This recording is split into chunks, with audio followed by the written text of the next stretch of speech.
Σύμφωνα με πληροφορίες που μεταδίδουν εδώ και λίγη ώρα ρωσικά μέσα ενημέρωσης, έχουμε ταχεία προώθηση των ρωσικών δυνάμεων που επιχειρούν στο μέτωπο του Ντνίπροπετρόβσκ και πιο συγκεκριμένα στη δυτική κατεύθυνση,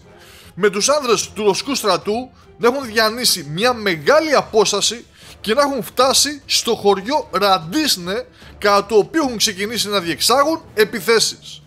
Προτού δημοσιευτούν αυτές τις πληροφορίες, είχε αναρτηθεί επίσημη ανακοίνωση του Ρωσικού Υπουργείου Άμυνας, στην οποία ανέφερε ότι στο χωριό Ντανίλοφκα υψώθηκαν ρωσικές σημαίες, δηλαδή τέθηκε υπό πλήρη ρωσικό έλεγχο, επιβεβαιώνοντας έτσι και τη χθεσινή δήλωση του αρχηγού των Ουκρανικών ενόπλων δυνάμεων Αλεξάνδρ Σίσκι, στην οποία είπε ότι η τρέχουσα κατάσταση σε αυτό το μέτωπο είναι πάρα πολύ δύσκολη για τις Ουκρανικές δυνάμεις και παλήθευσε και αυτός πως οι Ρώσοι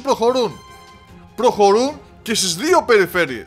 και το Ντνίπροπετρόβσκ και τη Ζαπορίζια, πλησιάζοντας τον οικισμό Χουλιέπολη, τον οποίο και θέλουν να πάρουν το ταχύτερο δυνατόν.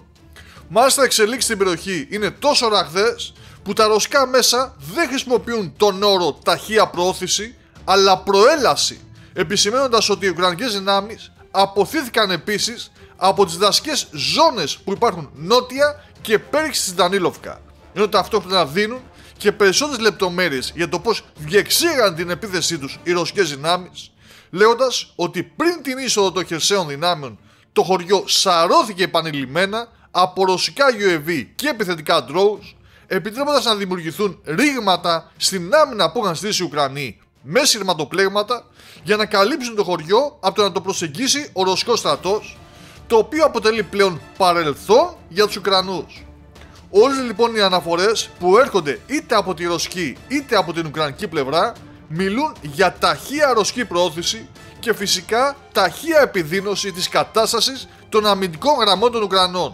με κάποιους μάλιστα αρκετά αισιόδοξους Ρώσους αναλυτές να λένε ότι μέχρι το τέλος του Νοεμβρίου οι άνδρες της ομάδας δυνάμεων Ανατολή που επιχειρούν εκεί θα έχουν σημειώσει τέτοιες επιτυχίες που θα τρομάξουν την ηγεσία στο Κίεβο.